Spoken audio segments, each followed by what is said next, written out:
So, Tom, I think you spent what 48 hours straight in the car with your dad? It came down to 29 hours of driving time. Holy shit, dude. Yeah, it was something.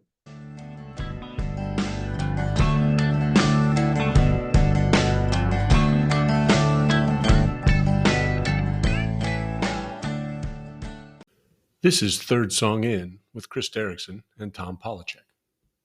And so in those 29 hours, you decided the best way to spend the time was to interview him for our podcast.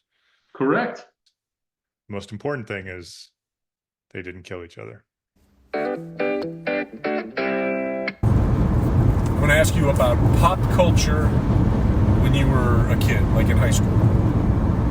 Okay. So, music. Tell me about listening to music back in the 20s?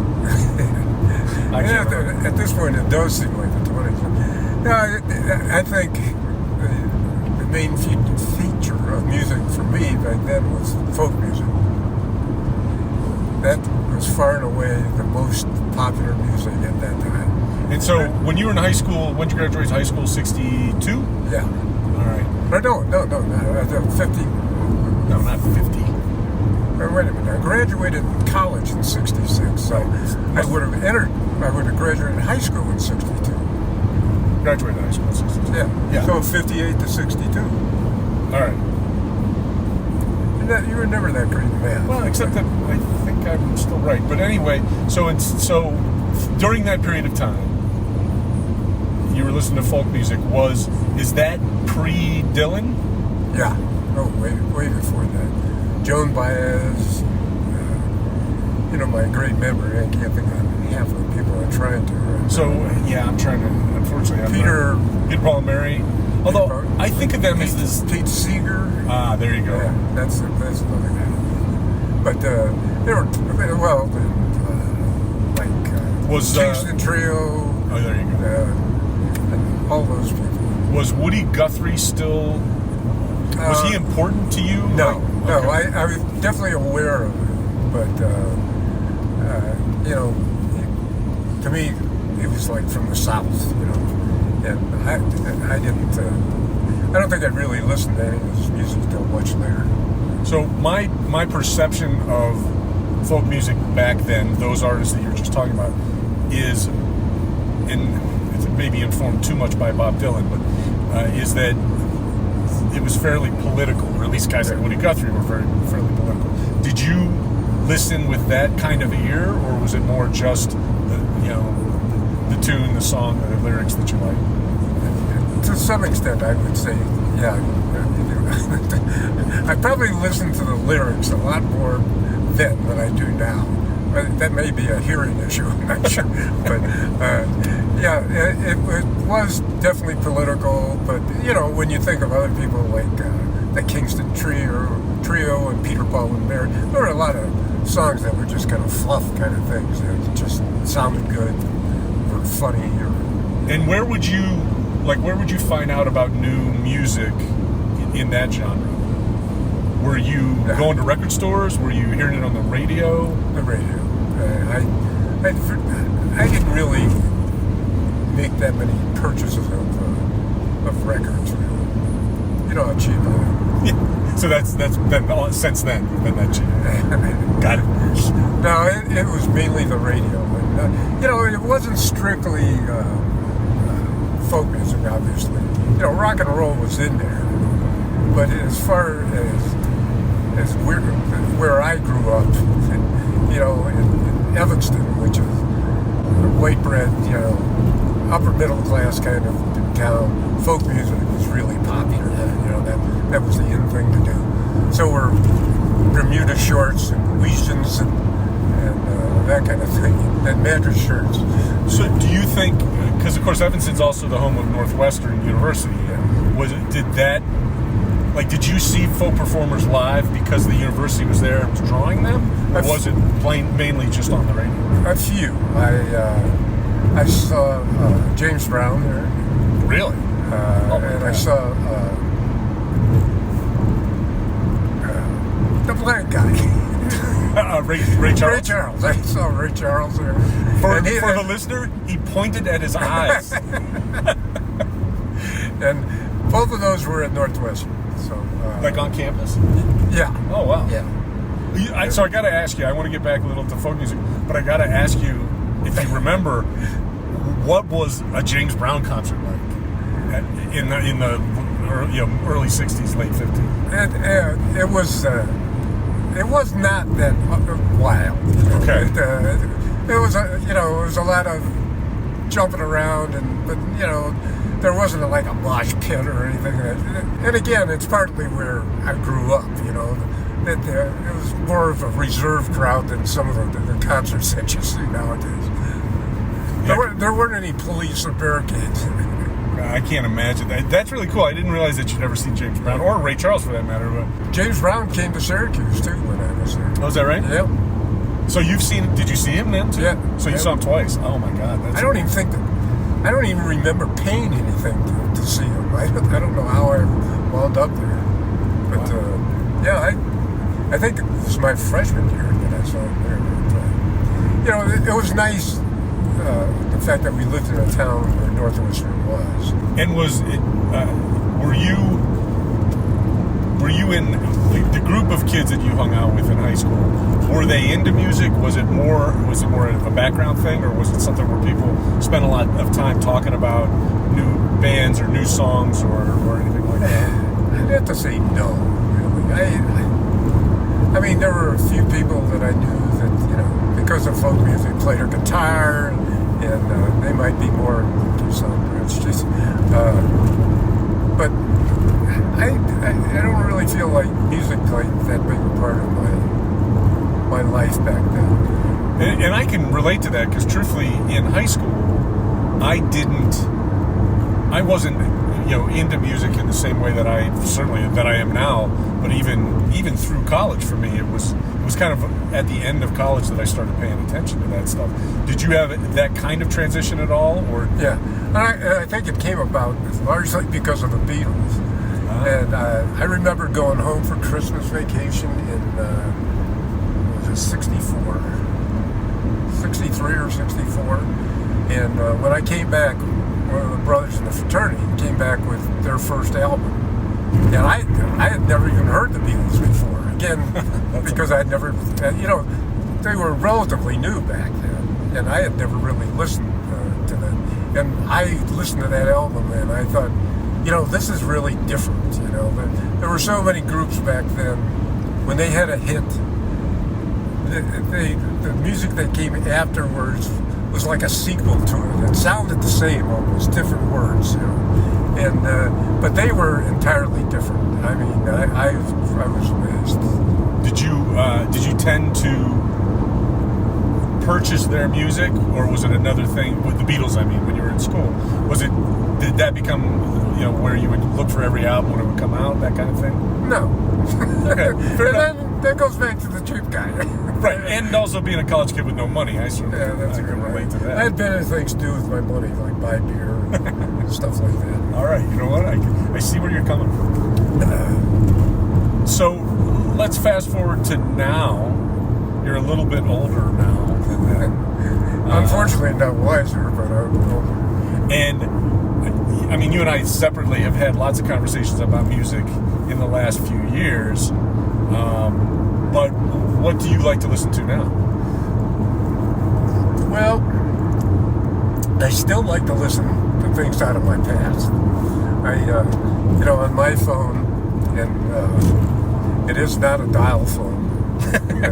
Despite what I say, I have a lot of music that was from the '60s, and I guess I kind of have rediscovered some people that I just never paid any attention to that I listen to now, and I think we just talked about this. In the car I listen to a lot of classical music. Not that I'm that acquainted with classical music, but I don't know. To me, it's like a calming influence and something.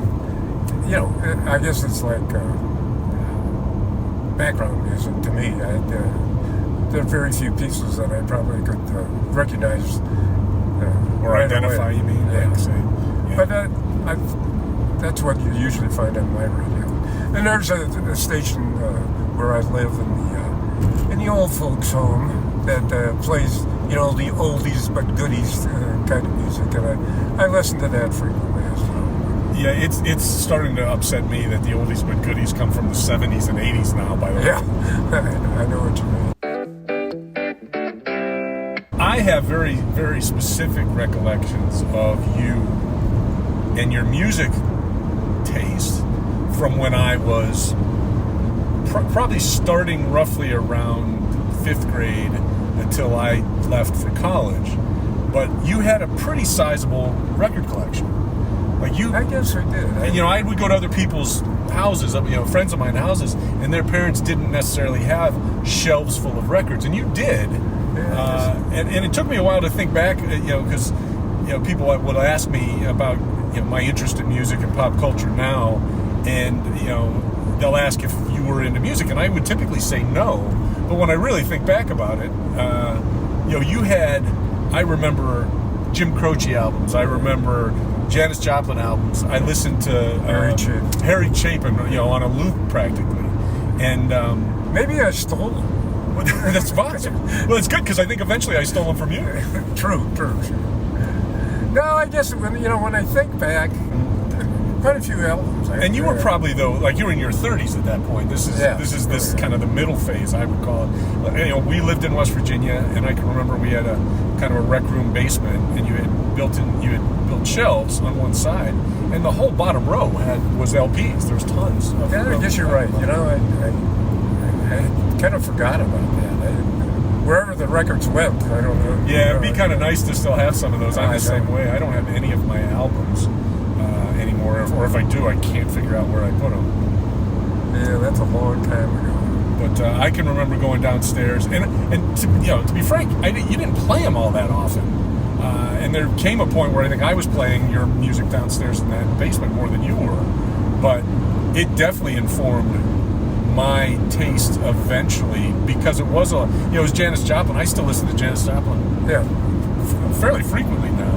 I don't listen to Jim Croce as much, but I happened to listen to one of his albums not long ago, and used to play that, and we also had an 8-track player in the car, which is probably where you played most of your music at that point.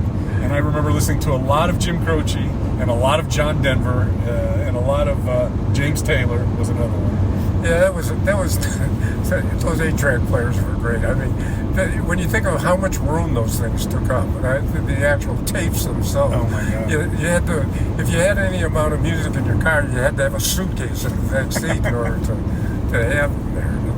But they were crap. They'd eat tapes all the time. Yeah, that's why that died a pretty quick death, if I'm not mistaken. Yeah, we went through different formats of music in a hurry, from 8-tracks to cassettes to CDs, and now it's streaming. That actually, all right, I'm going to completely change the subject on you now because of that. Because one of the notes I took when I was trying to think of stuff to ask you was that when I was a kid, I feel like you were what they now call an early adopter. I feel like you were very interested and kind of taken by new technology. Oh yeah, that's absolutely true. There was a friend, and for the life of me I can't remember. It was a couple that you guys were friends with, and I'm not sure if they had kids, but I remember you would socialize with them, and the two of you, I can remember being somewhere, and the two of you ran into an arcade because video games had just become a thing, and you guys were in there playing video games while the kids had to stay outside the arcade. Well, and the other thing was like computers. I mean, we had a Commodore computer. We also had a Radio Shack computer, and there was one other. It was a TI something. Yeah, like a Texas Instruments. Texas Instruments. Yeah, that's I remember that. And they were not very sophisticated computers, but we had all three of those things. Well, the fact is, just for the listener, I mean, your background, your education, your background, and even kind of your general hobbies were very technical, right? I mean, you were you had a science background, an engineering background, so it makes sense to me that you would be into this new technologies that came through. But like I remember, you bought video games early. For example, this is my favorite early adoption story. You bought, I swear, one of the first Pong games in Wheeling, West Virginia, and that was at Sears too. Right. And when you think back of us playing that stupid dot bouncing back and forth, and back then, that this money was a lot. That Pong game cost about $100, and that was back in what 19. It had to be 70. Yeah, something like that. Probably 77. So you're probably looking at $300 today. In today's money. And for those of you who don't know, Pong is literally like a tennis game, except it was just pixels, and there was a square pixel that was your ball, and each of you had a paddle, you had a knob, all attached to the same console. You had to sit shoulder to shoulder, and then bounce the ball back and forth. And every fourth bounce, it would pick up speed, or it would change direction or angle. But I bet you we played. When you bought that and brought it home, I know we played that 4 hours a day. That stupid game. And the other, remember the next thing we bought that had different cartridges you could buy? It was an action. I remember first of all a video game that was like a pinball thing where there were buttons on the side that we bought that I think was the next purchase, but then you bought one of the early. I'm going to say it was like Activision or something like that, but they had different games. They had. I think it was the original Nintendo, is what I think it was. Yeah, it wasn't the Nintendo. That wasn't the name of it. No, I mean it had Space Invaders. I remember a boxing game and a hockey game. But the funny part, always the funny part about it is when we get a new cartridge, I'd bring it home, and I'd be playing the two of you on, one after another, and beat you every time. And then the next, the next day or over the weekend, I'd come back from work and start to play you guys, and look at the high score on that I thought I had when I left, and it was like quadruple what I had, and you guys would just tear me to pieces. We would just smile and say, "Hey, Dad, want to play a game?"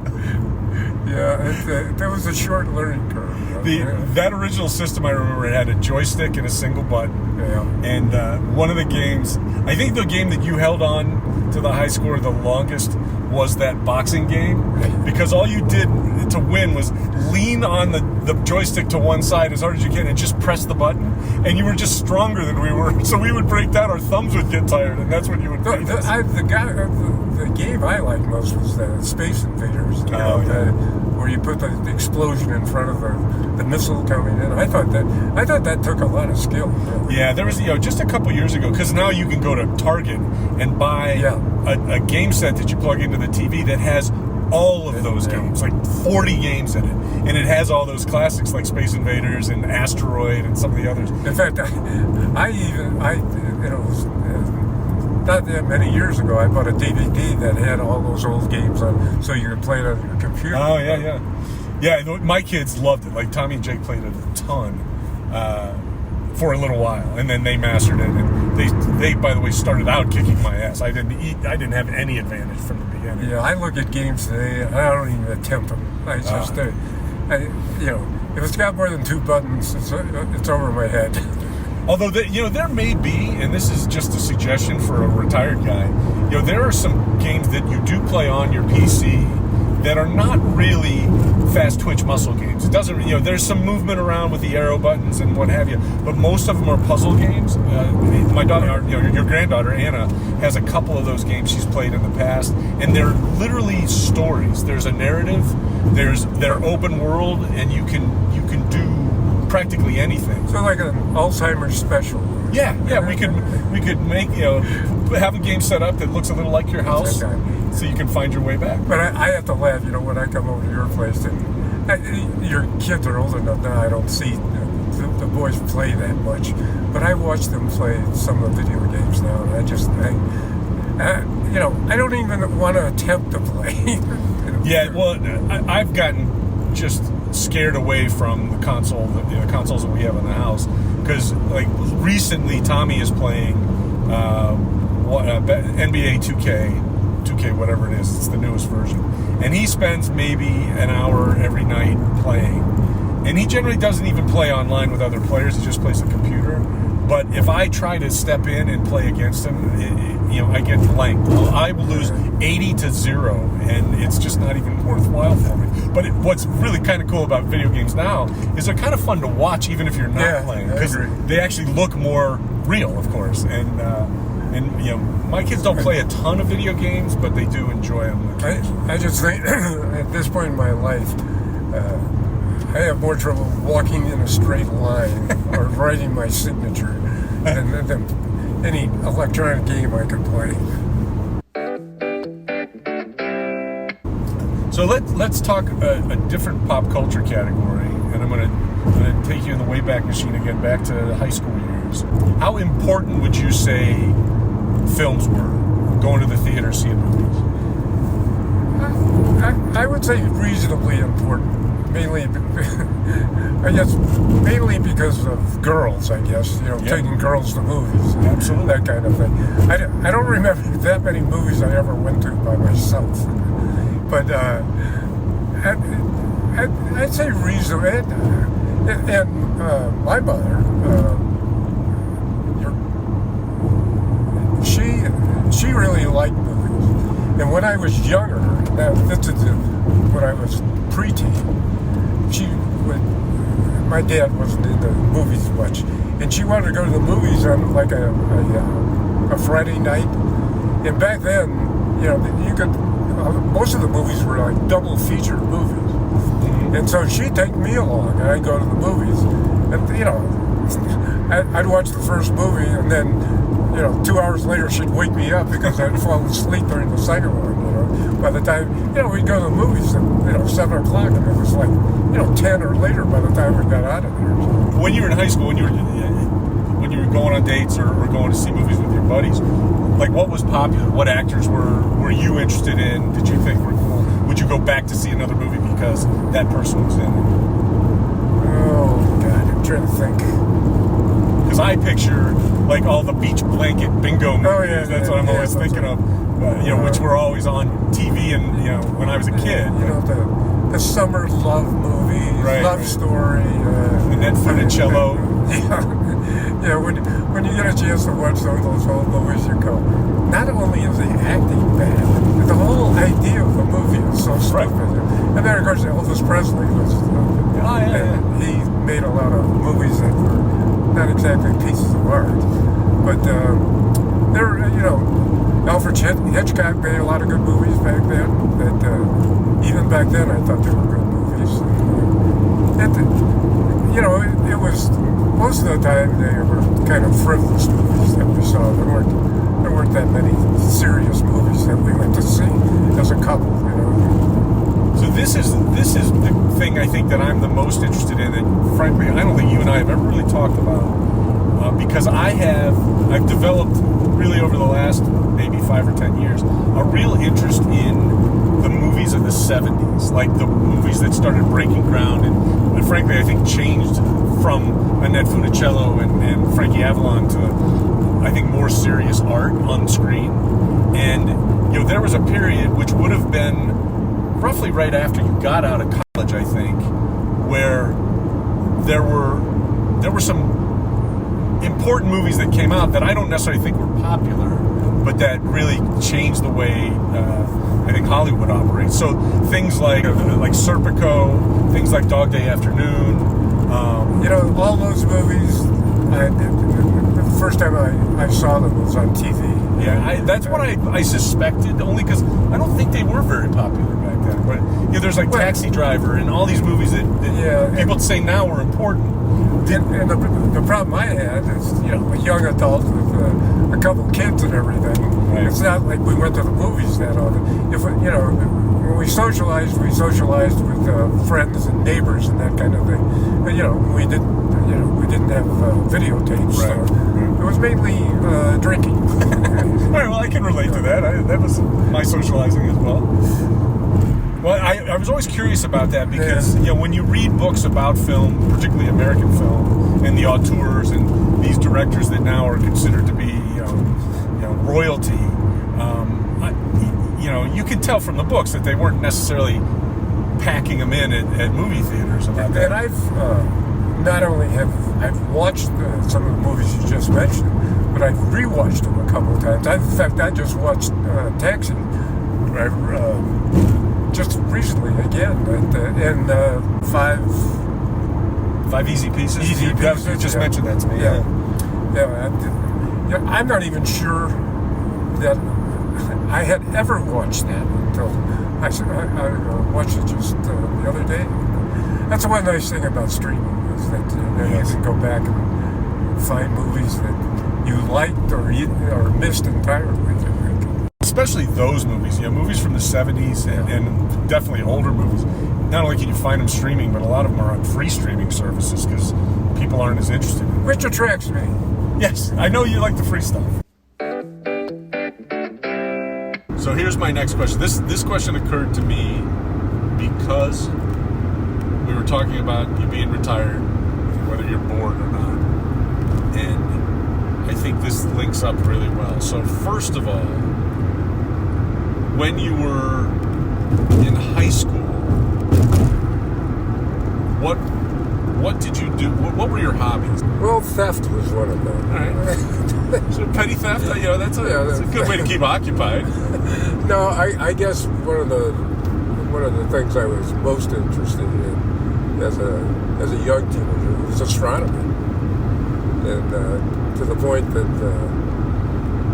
a good friend of mine and I were both interested in it at the same time. Get subscription to Sky and Telescope, and I actually built it was like a 3-inch refracting telescope and an equatorial mount in my dad's backyard, which, after I'd left to go to school, he had to figure out what to do with it. But it basically was, when I say an equatorial mount, you need something that's heavy and stable and pointed in the correct position. Well, mine was a 55-gallon drum, which was basically filled with cement. Really? Yeah. Not complete cement. Cement at the bottom, dirt, and then some more cement on top. And it was in our backyard, and of course I used it when I was at home. And then when I left for school, my dad had to hire somebody to take it away because the thing, literally much of weight, 600 or 700 pounds or something like that. But astronomy was a hobby of mine, and what was nice living in the Chicago area, because we had a planetarium that was right on the lake. Was it the Alden Planetarium? Adler Planetarium. Yeah, we did. And Dennis and I used to go down there probably once a month. They changed their show every month, and I always enjoyed it, and I still pay attention to astronomy. Well, how old were you when you built that platform in the telescope? I'd say like 14, maybe, something like that. And it was the kind of thing where there were magazines where you could send away for parts and things like that. It wasn't like there was a telescope store you could go to or anything. These were all mail order places that, it's not like today where you get an overnight delivery. You order this stuff and maybe 10 days later you got it. So, and so were you able, from your backyard, were you able to see a lot? Was there, the reason I ask is because I think about light pollution now. I mean, it's hard to see anything with a telescope unless you go out to the country. Well, obviously, back in the 50s and the 60s, we had light pollution, but it wasn't anything near what it is right now. You did have electric lights, right? Only in certain places.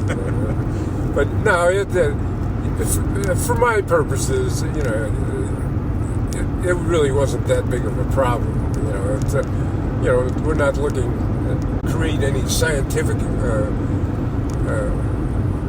experiments or anything like that. But the nearby time, we could see galaxies like the Andromeda galaxy, the planets of Venus and Mars and Jupiter. You could view all of those and actually see some of the details, so you knew what you were looking at. And of course, the moon, it was obviously easy to see. But the telescope was basically, I would have to say, it was probably like with the right eyepiece, it's probably like 500 power, so it's like 500 times closer. And did you continue to do that throughout high school and into college, or no? No, not in college at all. And as I got a little bit older in high school, I kind of dropped on the wayside. When I was in high school, I got particularly interested. Not that it was a hobby, but particularly got interested in lacrosse. And it was which was unusual in the Midwest at that time. Most people would look at, they didn't even know what a lacrosse stick was.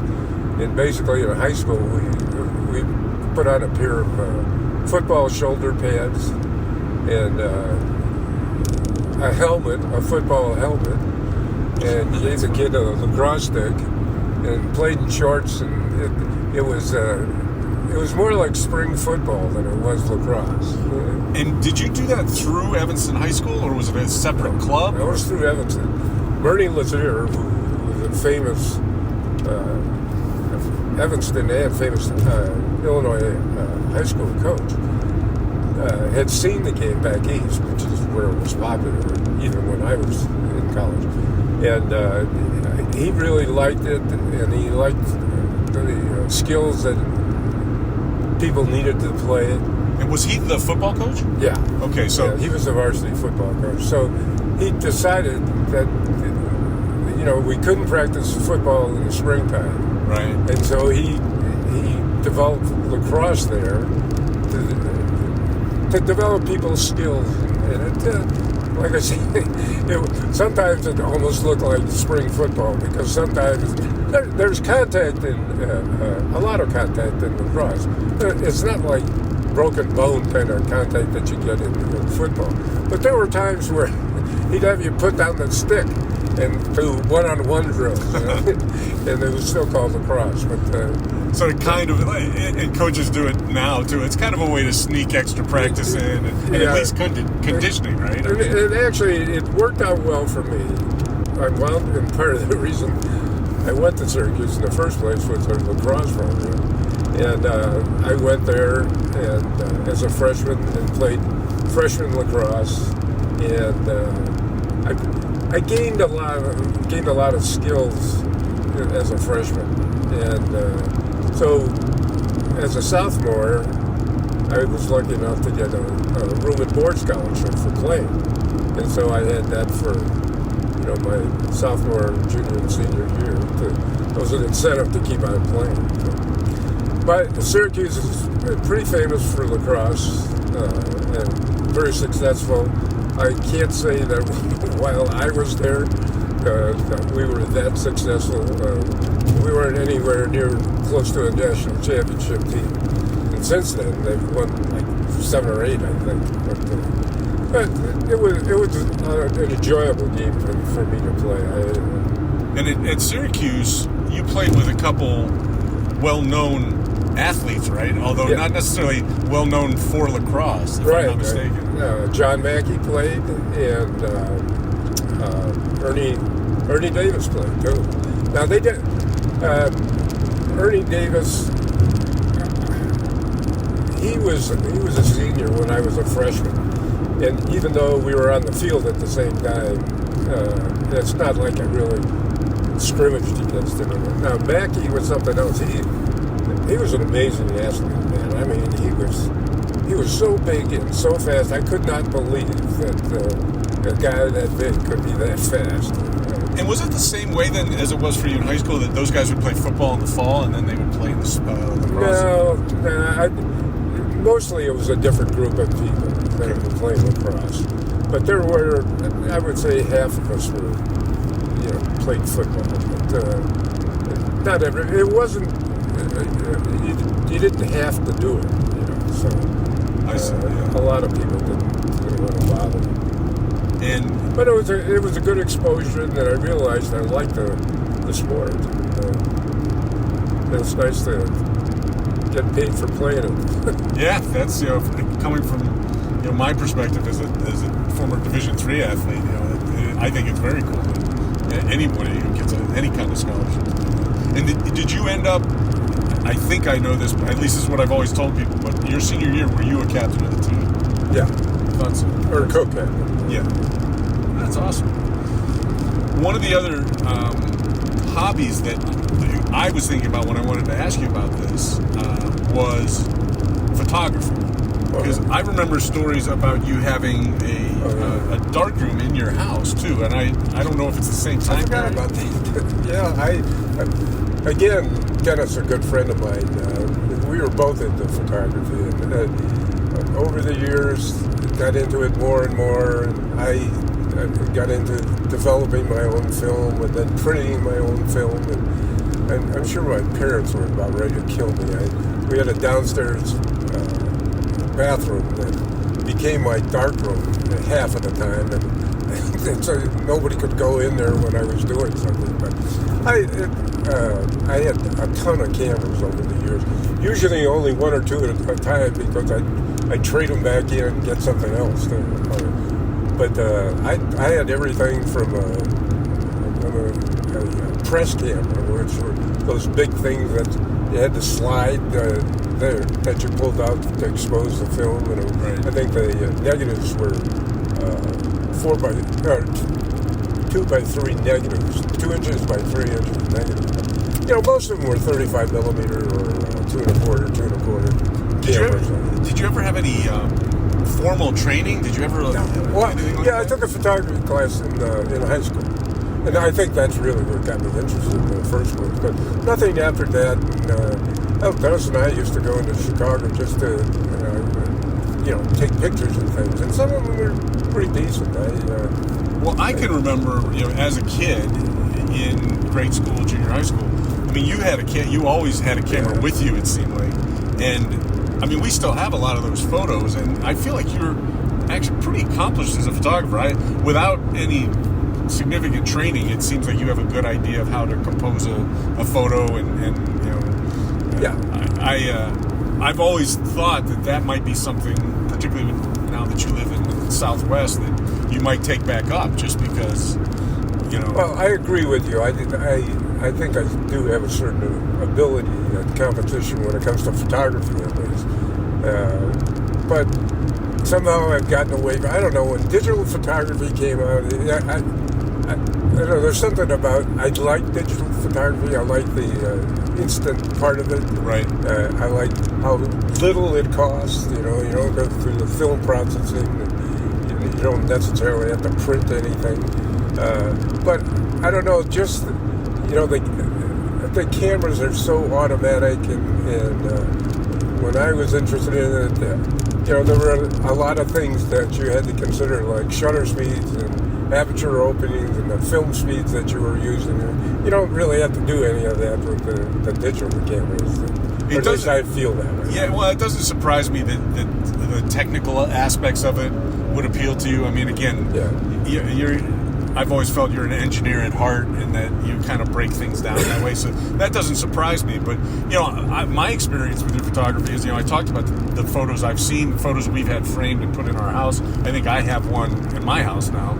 But I don't know if you even remember this.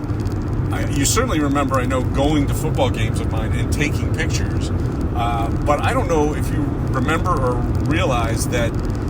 I went to two different high schools. The high school I went to in West Virginia, I was a starting defensive back my junior year, and I was second team running back, so I ran the ball fairly often. I would come in as a sub, and you took photos at about 2 or 3 different football games in West Virginia, and a bunch of those photographs are in the yearbook for that year.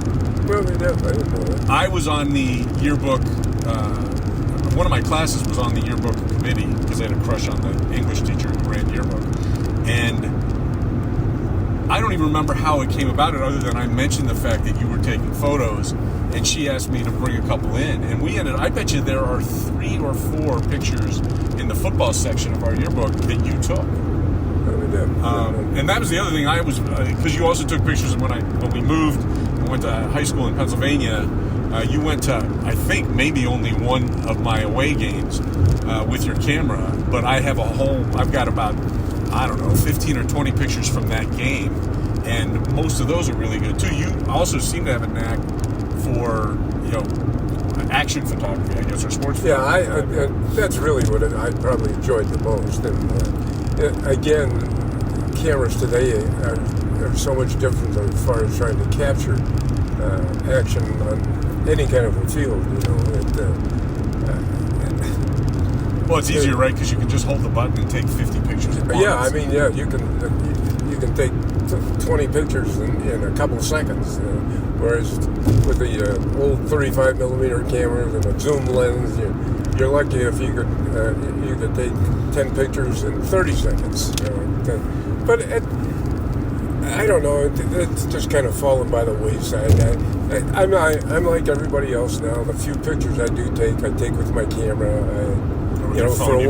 For a while there, I had a separate digital camera, and then when the phones got as good as they are right now, I'm thinking, why the hell do I even have a camera? Plus, you have it with you all the time. When you were using 35 millimeter cameras, you had to think to bring it with you. Yeah, there was more of a distinction between professional photography and just everybody else, and now everybody basically takes them the same way. So I understand that. Although I feel like I want to talk to Chris, and we should engage you as the official photographer for Third Song In, since you've got time on your hands. Depends on what the pay is. All right. Well, yeah, we can talk about that. It's a pretty simple pay structure. Other thing that I remember, and I know this was a short period of your hobby life, but do you remember, and I'm going to say this when we were living in Oregon primarily, but maybe also in West Virginia, but you were painting for a while. It was West Virginia. Was it West Virginia? It wasn't Okay. Oregon. It was Gotcha. West Virginia. You were... And it started because I worked with a guy that did, back then what they called hard edge painting. It's not like you really... It's much more engineering oriented. Right, it was very geometric. Yes, that's what I remember. I don't know. It was. I saw some of the stuff this guy did, and I thought, shit, I can do that. And so I did do it for a while. I bought some canvases. And I don't know that I did it for that long, and I don't know that it was any good. But it was something different to do, and at the time it seemed kind of relaxing. Stuck down there in the basement in West Virginia. Yeah, because I specifically remember two canvases that we had that ended up hanging up in the house. And one of them was just red, white, and blue, very simple lines, and another one was, I remember it was kind of orangish and brown colors that had there were like circles and triangles. Again, it was really geometric, but I thought it was really cool, and I thought it was really cool that you did it. And I do remember that you kind of stopped, and I never knew why. Other than, I think my final piece was in the basement. The arrow. Yes. On the line. Actually, I completely forgot about that. That was the coolest one, though, because you painted an arrow that came out, and we had a really long wall. Our basement family room was basically 2 rooms with no wall in between. And I remember you painted it so it came at an angle out of the top left corner. It came down about halfway down the wall, and then it went horizontal into the other half of the room with an arrow at the end of it. And it was like it's multicolored. It was multi-right. It was 3 stripes basically that formed the arrow, and they weren't. Again, those were like orange, yellow, and something else. I think your mom kind of scratched her head when I said I wanted to do that. But after it was done, I think she liked it. Yeah, I have not ever seen a photograph of it. Like, I would love to. I'd love to find that and post that, because it was very 70s looking back. Yeah, in fact, all of those paintings I remember felt very late 70s, and of course that's exactly when you were doing it. But and then probably along that same wall was a large picture that your mom had done with. What do they call that? But you actually used yarn to create a picture on burlap. Oh, yeah. Like macrame? Is it macrame? It's not macrame. No, it's not macrame, but you used yarn to create a picture, and you have to staple burlap to a frame. that's what the canvas is, really. Yeah, it kind of looked like a rug almost. Yeah. I do. It I was forgot about huge. that. The one she did, it had to be 3 by 4 feet. And if I remember, that was hanging, maybe not at the same wall, but in the same room. I do remember that. Yeah, that stuff, and that was very 70s too, that's for sure. Well, that was another one. I was like, maybe that's what he should do, is pick up a paintbrush and mess around with that. I mean, I know you're trying to find things to me to do. Just stuff in between drinking. That's what I was thinking. Right. When you need to take a break from drinking. Yeah, that's not very, but that's not enough time.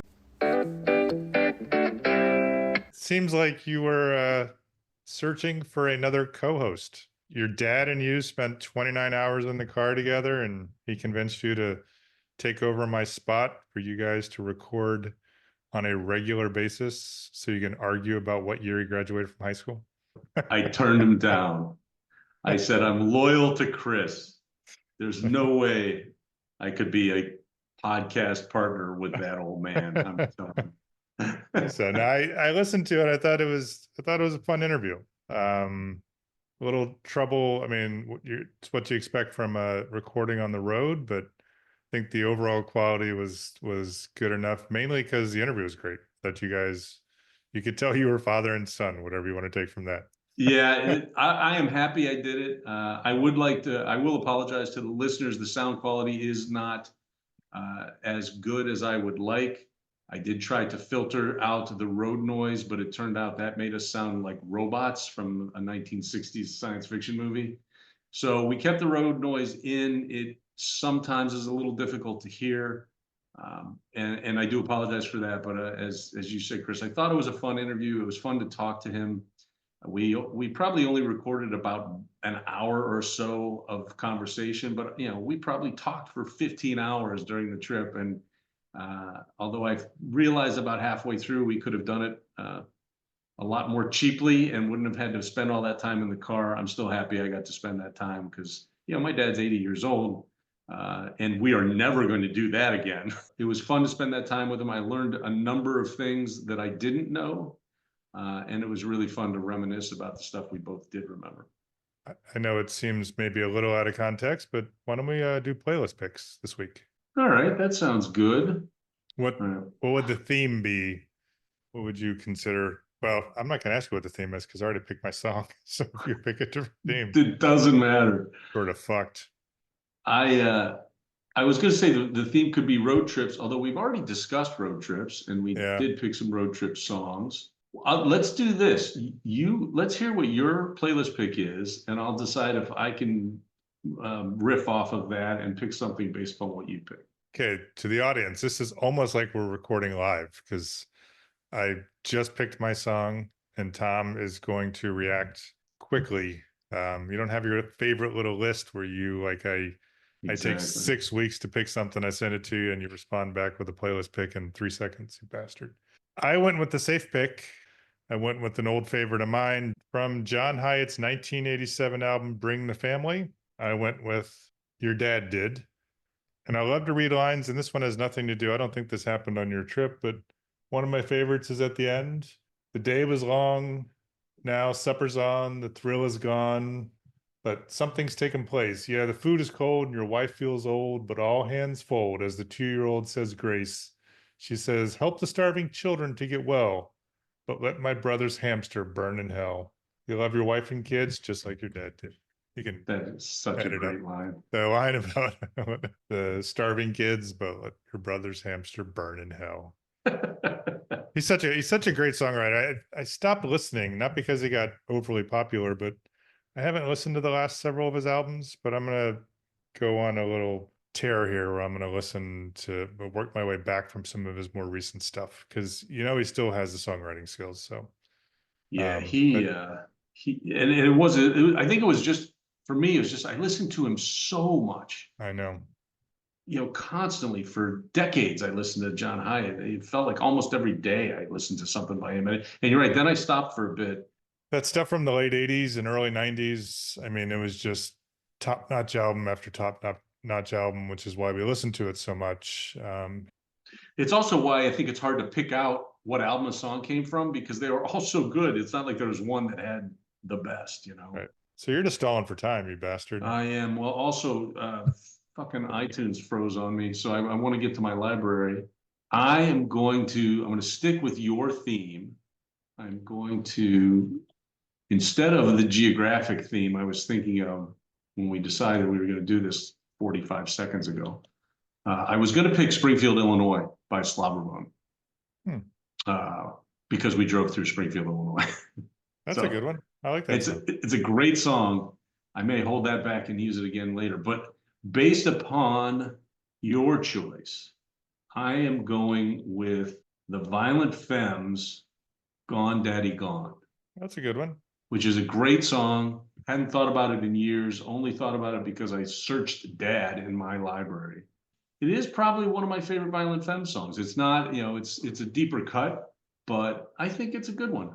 So my playlist choice for this special fatherhood episode of Third Song In is Gone Daddy Gone by the Violent Femmes. Nice. I like it. And I think after spending 29 hours in the car with your dad, you deserve to pick a deeper cut. And I deserve to think about him being gone. And when he says gone, he just means out of his house, I think. Yeah, he's just going to go back to Arizona. I'd like him to stick around on the planet for a while longer. But Third Song In is recorded in Chapel Hill, North Carolina, and Joliet, Illinois, and on the highway from Phoenix, Arizona to Joliet, Illinois. If you'd like to get in touch with us, you can email us at thirdsongin@gmail.com.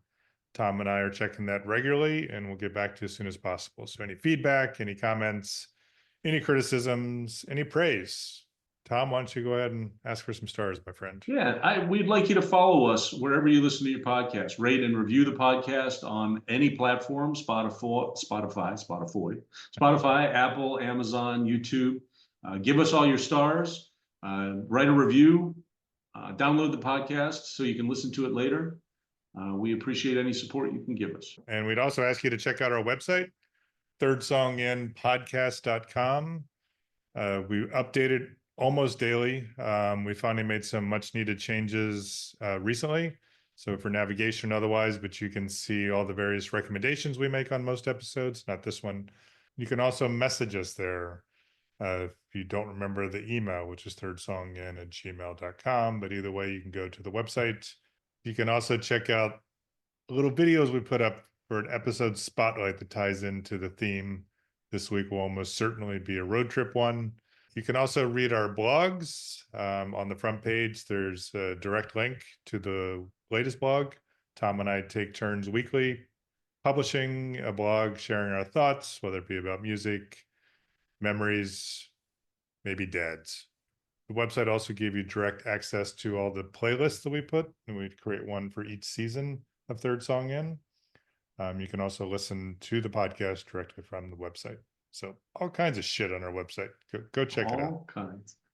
Yeah, speaking of playlists, you can find our playlist streaming. Seasons 1 through 4 are streaming on Spotify, Apple Music, Amazon Music, and YouTube Music.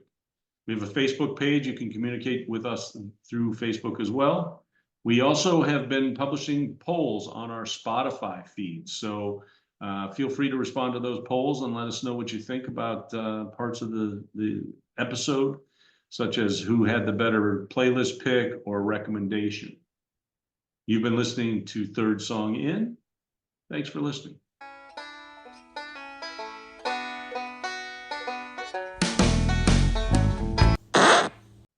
Ba-dum-bum-bum-bum, ba-dum-bum-bum, ba-dum-dum. So we can just record. I'm an asshole and you're something. Well, No, it's you're an asshole and you're dumb. Oh, yeah, that's right. How could I not remember that? Oh, that's right, because I'm an asshole and I'm kind of dumb. Create all the same settings here. Bands off, door closed, Yes. calling you an asshole.